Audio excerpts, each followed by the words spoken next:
마지막 선물. 한도현은 오늘도 낡은 사진 액자 앞에 앉아 있다. 그의 손에는 반쯤 비운 소주병이 들려 있고 흐릿한 눈동자는 액자 속 환한 미소를 향해 있다. 아내와 새 아이가 환하게 웃고 있는 그 사진은 이제 그에게 남은 전부다. 여보, 아이들아, 오늘도 잘 지내고 있지? 그의 목소리는 떨리고 있다. 3년 전 그날 교통사고 한 번으로 모든 것이 무너졌다. 한순간에 사라진 가족들. 그는 그날 이후 단 한 번도 제대로 웃어본 적이 없다. 집안은 여전히 그들의 흔적으로 가득하다. 거실 한쪽에는 아이들이 그린 그림이 붙어 있고 부엌 냉장고에는 아내가 써놓은 장보기 메모가 아직도 남아있다. 도현은 그 메모를 떼어낼 수가 없었다. 떼어내는 순간 그들이 정말로 사라지는 것만 같았기 때문이다. 그는 매일 같은 자리에서 같은 사진을 보며 술을 마신다. 술잔을 기울일 때마다 가슴 속 빈자리가 조금씩 커지는 것을 느낀다. 창밖으로는 저녁 노을이 지고 있다. 예전 같았으면 아내가 여보, 저녁 준비됐어요 라며 불렀을 시간이다. 하지만 이제 그 목소리는 들리지 않는다. 오직 텅 빈 집의 정막만이 그를 감싸고 있다. 도현은 다시 한번 소주잔을 채운다. 술잔 속에 비친 자신의 얼굴은 너무나 낯설다. 늙고 지치고 무너진 한 남자의 모습.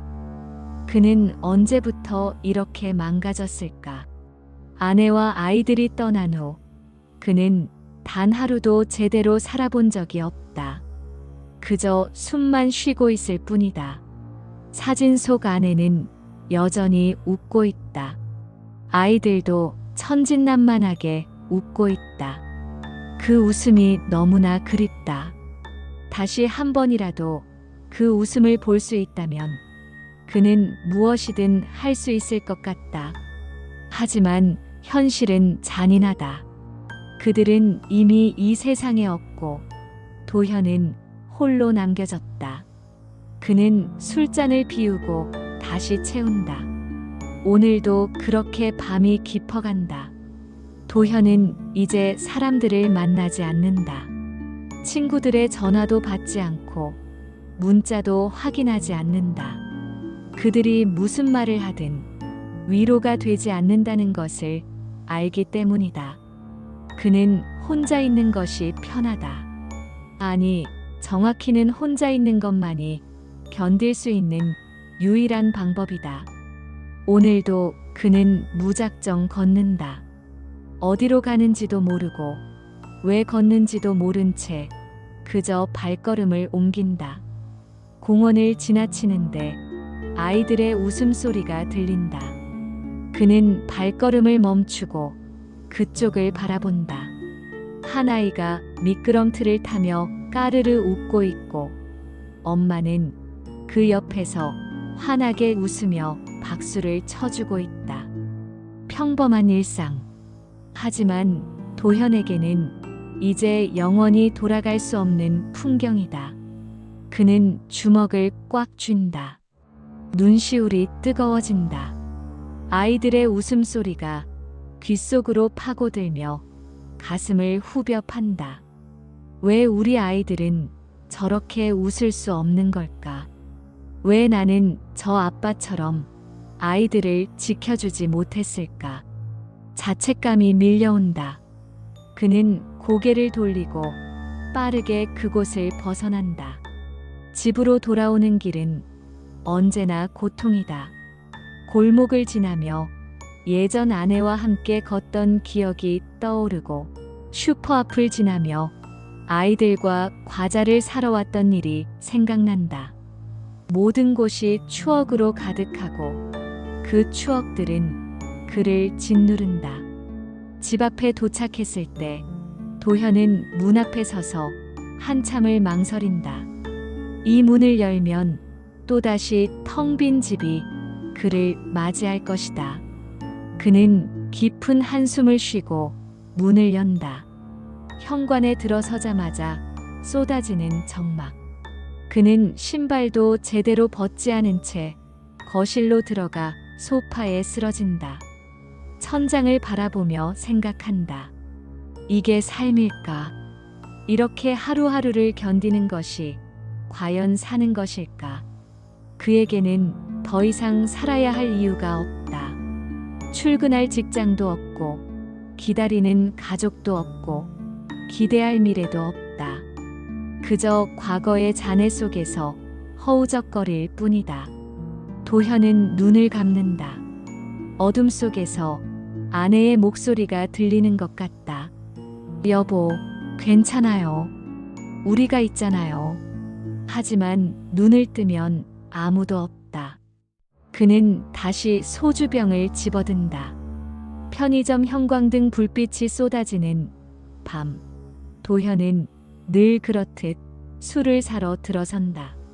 진열대를 따라 걸으며 소주 2병을 집어든다. 계산대로 향하는 그의 발걸음은 무겁고 표정은 무심하다. 아르바이트생이 바코드를 찍는 소리가 삐삐 울린다. 10,000원입니다. 도현은 지폐 한 장을 내민다. 잔돈이 떨어졌다는 안내가 나오고 아르바이트생이 미안한 표정을 짓는다. 손님 죄송한데 잔돈이 없어서요. 잔돈 대신 로또로 드려도 될까요? 도현은 무표정하게 고개를 끄덕인다. 그에게는 로또든 잔돈이든 아무 의미가 없다. 아르바이트생이 로또 용지 한 장을 건네며 말한다. 아저씨 혹시 모르잖아요. 한번 해보세요. 요즘 당첨자 많이 나온대요. 도현은 대답 없이 로또 용지를 받아 주머니에 구겨 넣는다. 편의점 문을 나서며 그는 생각한다. 로또. 그런 것에 희망을 거는 사람들이 이해가 되지 않는다. 몇 억이 생긴들 무슨 소용인가. 돈으로 가족을 되살릴 수 있는 것도 아닌데. 집에 돌아온 도현은 소주병을 식탁에 내려놓고 주머니 속 로또 용지를 꺼낸다. 구겨진 종이를 펴보지도 않고 그는 그것을 거실 서랍 속에 던져 넣는다. 서랍 안에는 오래된 영수증들과 청구서들, 그리고 이제는 쓸모없어진 각종 서류들이 뒤섞여 있다. 로또 용지는 그 사이로 묻혀 들어간다. 도현은 서랍을 닫고 소주병 뚜껑을 딴다. 따르르르 소리와 함께 투명한 액체가 잔을 채운다. 그는 한 잔을 단숨에 들이킨다. 목구멍을 타고 넘어가는 뜨거움. 이제는 익숙한 감각이다. 창밖으로 밤거리가 보인다. 편의점 간판 불빛이 깜빡이고 몇몇 사람들이 오가고 있다. 모두 각자의 삶을 살아가고 있다. 누군가는 퇴근길일 것이고 누군가는 약속 장소로 향하고 있을 것이다. 하지만 도현에게는 그 모든 것이 먼 나라 이야기처럼 느껴진다. 그는 이제 그 세계의 일부가 아니다. 그저 겉돌고 있을 뿐이다. 소주 한 병을 비우고 두 번째 병을 연다. 서랍 속에 던져진 로또 용지 따위는 까맣게 잊은 채 새벽 4시 도현은 소파에서 정신을 잃은 채 쓰러져 있다. 빈 소주병들이 바닥에 굴러다니고 그의 얼굴은 창백하다. 전화벨이 요란하게 울리지만 그는 듣지 못한다. 한참 후 현관문을 두드리는 소리가 들린다. 도현아, 도현아, 있어. 문 열어. 오랜 친구 민수의 목소리다. 며칠째 연락이 되지 않아 걱정된 민수가 집으로 찾아온 것이다. 대답이 없자 민수는 비밀번호를 눌러 문을 연다. 그리고 쓰러져 있는 도현을 발견한다. 도현아, 야, 정신 차려. 민수는 급히 도현을 흔들고 물을 떠다가 얼굴에 뿌린다. 한참 만에 도현이 신음하며 눈을 뜬다. 흐릿한 시야에 민수의 얼굴이 보인다. 너 왜 왔어? 도현의 목소리는 갈라져 있다. 민수는 한숨을 쉬며 도현을 일으켜 세운다. 야, 너 이러다 진짜 죽는다. 정신 좀 차려. 도현은 힘없이 웃는다. 죽으면 어때? 그게 나을 수도 있지. 민수는 도현의 어깨를 잡고 똑바로 쳐다본다. 그게 무슨 소리야? 너라도 살아야지. 내가 이렇게 무너지면 가족들이 더 아파할 거야. 도현의 눈에 눈물이 고인다. 민수야, 난 정말 모르겠어. 어떻게 살아야 하는지, 왜 살아야 하는지. 민수는 도현을 꽉 안아준다. 몰라도 돼. 일단은 그냥 살아있어. 그것만으로도 충분해. 도현은 민수의 품에서 한참을 운다. 3년 동안 참았던 눈물이 쏟아진다. 민수는 말없이 그의 등을 두드려준다. 한참 후 도현은 눈물을 닦고 일어선다.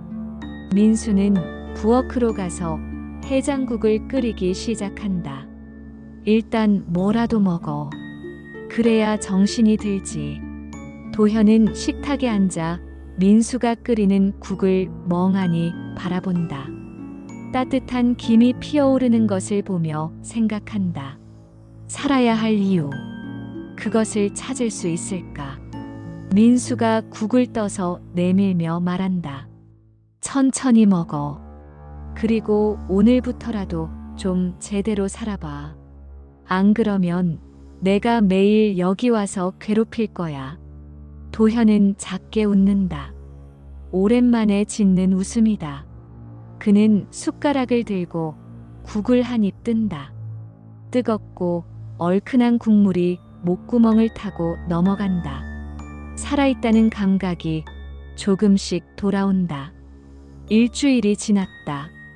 민수의 격려 덕분에 도현은 조금씩 일상을 회복하려 노력하고 있다. 오늘은 집안 정리를 하기로 마음먹었다. 거실 서랍을 열고 쌓여있는 서류들을 하나씩 정리한다. 오래된 청구서, 영수증, 의미 없는 메모들. 그것들을 쓰레기 봉투에 넣다가 구겨진 종이 한 장이 눈에 띈다. 로또 용지. 며칠 전 편의점에서 받았던 그것이다. 도현은 피식 웃는다. 이런 게 당첨될 리 없지만 심심풀이로 확인이나 해볼까. 그는 스마트폰을 꺼내 로또 당첨 번호를 검색한다. 화면에 숫자들이 떠오른다. 그리고 손에 든 로또 용지의 숫자와 하나씩 대조한다. 첫 번째 숫자 일치, 두 번째 숫자 일치, 세 번째, 네 번째, 다섯 번째 모두 일치한다. 도현의 손이 떨리기 시작한다. 여섯 번째 숫자마저 일치한다. 1등 당첨이다. 도현은 믿을 수 없어 다시 한번 확인한다. 번호를 하나하나 천천히 대조한다. 틀림없다. 모든 숫자가 정확히 일치한다. 그는 로또 용지를 떨어뜨리고 주저앉는다. 이게 무슨 눈물이 쏟아진다. 기쁨인지 슬픔인지 알 수 없는 눈물. 그는 바닥에 떨어진 로또 용지를 집어들고 사진 액자 앞으로 간다. 여보 아이들아, 이게 무슨 기적인 거냐. 그는 사진을 끌어안고 한참을 운다. 3년 만에 처음 느껴보는 감정. 희망이라는 이름의 감정이다. 몇십억이라는 돈. 그 돈으로 무엇을 할 수 있을까? 가족을 되살릴 수는 없지만 적어도 그들을 기리는 무언가를 할 수 있지 않을까. 장학금을 만들 수도 있고, 교통사고, 유가족을 돕는 단체에 기부할 수도 있다. 그들의 이름으로 무언가 의미 있는 일을 할 수 있다. 도현은 사진을 보며 웃는다. 오랜만에 짓는 진심 어린 웃음이다. 여보, 우리 다시 시작할 수 있겠구나. 당신들 이름으로 좋은 일 많이 할게. 가슴 속에서 따뜻한 무언가가 차오른다. 오랫동안 얼어붙어 있던 마음이 녹아내리는 느낌이다. 그는 로또 용지를 가슴에 꼭 안는다. 이것은 우연이 아니다. 가족들이 하늘에서 내려준 선물이 틀림없다. 도현은 사진 액자를 꽉 껴안고 눈물을 흘린다. 고마워요. 정말 고마워요. 가슴 속에서 벅차오르는 감정이 온몸을 휘감는다. 기쁨, 안도, 그리움, 감사. 모든 감정이 한꺼번에 밀려온다. 3년 동안 얼어붙어 있던 심장이 다시 뛰기 시작한다. 너무나 격렬하게. 그는 사진을 내려놓고 거실을 걸어다니기 시작한다. 우리 이제 뭘 할 수 있을까? 장학재단을 만들까? 아니면 교통안전 캠페인을 시작할까? 그의 머릿속에는 온갖 계획들이 떠오른다. 아이들 이름을 딴 도서관을 짓고, 아내가 좋아하던 꽃으로 가득한 정원을 만들고, 같은 아픔을 겪는 사람들을 도울 수 있는 센터를 세우고, 할 수 있는 일이 너무나 많다. 도현은 흥분한 채 방 안을 서성인다. 심장이 빠르게 뛴다. 너무 빠르게.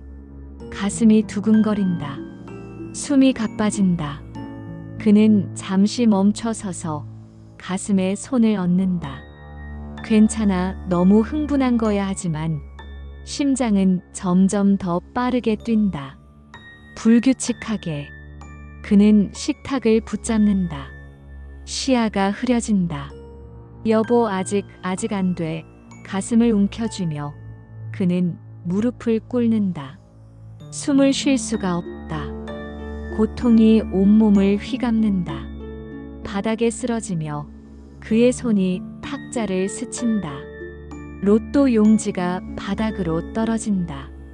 의식이 희미해지는 가운데 도현은 사진 액자를 바라본다. 아내와 아이들이 환하게 웃고 있다. 미안해, 조금만 더 함께하고 싶었는데. 그의 눈이 천천히 감긴다. 거실에는 정막만이 흐른다. 바닥에 떨어진 로또 용지가 창문으로 들어오는 바람에 살짝 흔들린다. 사진 속 가족들은 여전히 웃고 있다. 도현의 몸은 차갑게 식어간다. 그가 그토록 바라던 새로운 시작은 끝내 시작되지 못했다. 하지만 그의 얼굴에는 평화로운 미소가 걸려 있다. 마치 오랜만에 편안한 잠에 빠진 것처럼. 그는 드디어 고통에서 벗어났다. 이제 더 이상 아프지 않을 것이다. 가족들 곁으로 갔기 때문이다. 119 신고를 받고 구급대원들이 급히 현장에 도착한다. 문을 열고 들어서자 거실 바닥에 쓰러진 도현이 보인다. 환자 발견. 즉시 심폐소생술 시작합니다. 젊은 여성 간호사가 무릎을 꿇고 도현의 가슴에 손을 얹는다. 규칙적으로 압박을 시작한다. 하나, 둘, 셋, 넷. 땀이 이마를 타고 흐른다. 구급대원이 심장 충격기를 준비한다. 제세동 준비. 모두 떨어지세요. 전기 충격이 가해진다. 도현의 몸이 경련하듯 떨린다. 하지만 심장은 다시 뛰지 않는다. 간호사는 다시 심폐소생술을 계속한다. 어르신, 정신 차리세요. 아직 가시면 안 됩니다. 그녀의 목소리에는 절박함이 묻어난다. 두 번째 제세동, 세 번째 제세동. 하지만 모니터는 여전히 평평한 선만 그어내고 있다. 시간은 계속 흐르고 구급대원들의 표정은 점점 어두워진다. 시간 확인. 오전 11시 32분. 구급대장이 조용히 말한다. 간호사는 천천히 손을 떼고 일어선다. 그녀는 한숨을 쉬며 땀을 닦는다. 최선을 다했습니다. 다른 대원들도 고개를 끄덕인다. 그들은 천천히 장비를 정리하기 시작한다. 간호사는 도현의 얼굴을 내려다본다. 그의 표정은 의외로 평화롭다. 고통스러워 보이지 않는다. 오히려 편안해 보인다. 그녀는 담요를 가져와 조심스럽게 도현의 몸을 덮어준다. 그때 바닥에 흩어진 종이들 사이에서 무언가가 눈에 띈다. 간호사는 몸을 숙여 그것을 집어든다. 로또 용지. 그녀는 숫자들을 본다. 그리고 갑자기 얼어붙는다. 지난주 당첨 번호. 그녀는 그 번호를 기억하고 있다. 1등 당첨 번호. 손이 떨린다. 이 종이가 당첨된 로또라는 것을 깨닫는 순간 복잡한 감정이 밀려온다. 그녀는 주변을 둘러본다. 다른 대원들은 장비를 싣느라 밖에 나가 있다. 간호사는 잠시 망설인다. 이 사람에게는 이제 이것이 필요 없다. 하지만 자신에게는 그녀는 힘들게 일하며 근근히 살아가고 있다. 병원 월급만으로는 빚을 갚기도 빠듯하다. 이 로또 한 장이면 모든 것이 달라질 수 있다. 그녀는 주머니에 로또 용지를 조심스럽게 넣는다. 간호사는 주머니 속 로또 용지를 만지작거리며 밖으로 나선다. 구급차 문이 닫히고 사이렌 소리가 멀어진다. 그녀는 조수석에 앉아 창밖을 바라본다. 지나가는 거리, 오가는 사람들, 평범한 일상의 풍경. 하지만 그녀의 마음은 평범하지 않다. 주머니 속에서 종이가 바스락거린다. 그녀는 손을 넣어 로또 용지를 만진다.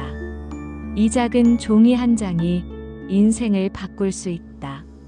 빚에서 벗어날 수 있고, 좀 더 나은 집에서 살 수 있고, 부모님을 편하게 모실 수 있다. 하지만 동시에 죄책감이 밀려온다. 이것은 그녀의 것이 아니다. 죽은 사람의 것을 가져온 것이다. 그것도 그가 마지막으로 얻은 희망을. 구급차가 병원에 도착한다. 그녀는 차에서 내려 응급실로 향한다. 복도를 걷는 내내 주머니 속 로또 용지가 무겁게 느껴진다. 몇 그램도 안 되는 종이가 몇 톤처럼 무겁다. 라커룸에 도착해 그녀는 옷을 갈아입는다. 거울에 비친 자신의 얼굴을 본다. 피곤하고 지치고 힘들어 보이는 얼굴. 그녀도 한도현처럼 힘들게 살아가고 있다. 매일 사람들의 죽음을 목격하고 최선을 다해도 살리지 못하는 경우를 겪는다. 월급은 적고 빚은 많고 미래는 불투명하다. 이 로또가 그 모든 것을 해결해 줄 수 있다. 그녀는 주머니에서 로또 용지를 꺼내어 본다.